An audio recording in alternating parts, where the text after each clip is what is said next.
ಆಕೆ ಚಿನ್ನ, ಹಣ ಹಿಡಿದುಕೊಂಡು ಓಡಿ ಹೋಗಿದ್ದಾಳೆ ಎಂದು ಅತ್ತೆ ಮನೆಯವರು ಹೇಳಿದ್ರು. ತನಿಖೆಯ ಬಳಿಕ ಅವಳನ್ನ 10 ಅಡಿ ಆಳದಲ್ಲಿ ಹೂತಿರುವುದು ಕಂಡುಬಂತು. ಗಂಡನ ಮನೆಯವರ ಕಿತಾಪತಿ ಏನು? ಉತ್ತರ ಪ್ರದೇಶದ ಶಿಕೋಹಾಬಾದ್ನಿಂದ ಮದುವೆಯಾಗಿದ್ದ 24ರ ತನು ಎಂಬ ವರದಕ್ಷಿಣೆಗೆ ಬಲಿಯಾದ ಯುವತಿಯ ಕಥೆಯಿದು.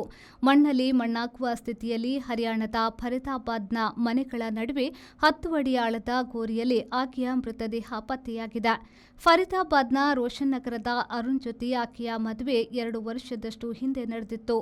ಈ ಸಂಬಂಧ ವರದಕ್ಷಿಣೆಗೆ ಪೀಡಿಸುತ್ತಿದ್ದ ತನುವಿನ ಅತ್ತೆ, ಮಾವ, ಗಂಡ, ಹತ್ತಿರದ ಸಂಬಂಧಿಕನೊಬ್ಬನನ್ನ ಪೊಲೀಸರು ಬಂಧಿಸಿದ್ದಾರೆ. ಮನೆಗೆ ಪಕ್ಕದ ಸಂದಿಯಲ್ಲಿ ಆಳ ಅಗೆದು ಹೆಣ ಹೂತು ಸಿಮೆಂಟ್ ಹಾಕಲಾಗಿತ್ತು. 2 ತಿಂಗಳ ಹಿಂದೆ ಗಟಾರಕ್ಕಾಗಿ ಈ ಸುತ್ತ ಅಗೆದಾಗ ಆಚೆ ಸಡಿಲ ಮಣ್ಣು ಮತ್ತು ಸ್ವಲ್ಪ ಕೆಟ್ಟ ವಾಸನೆ ಬರುತ್ತಿತ್ತು. ಪೊಲೀಸರಿಗೆ ಸುದ್ದಿ ಹೋಗಿ ಅಗೆಸಿದಾಗ ಸಿಕ್ಕಿದ್ದು ಮನೆಯವರು ಓಡಿ ಹೋಗಿದ್ದಾಳೆ ಎಂದು ಹೇಳಿದ್ದ ತನುವಿನ ಹೆಣ.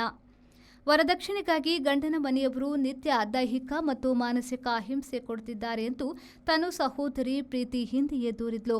ತನುವಿನ ಮಾವ ಮನೆಯಿಂದ ಗಟಾರಕ್ಕೆ ಸಂಪರ್ಕ ನೀಡಬೇಕಾಗಿದೆ ಎಂದು ಗುಂಡಿ ತೋಡಿದ್ದನ್ನ ನೆರೆಹೊರೆಯವರು ಈಗ ಪೊಲೀಸರಿಗೆ ಸ್ಪಷ್ಟಪಡಿಸಿದ್ದಾರೆ.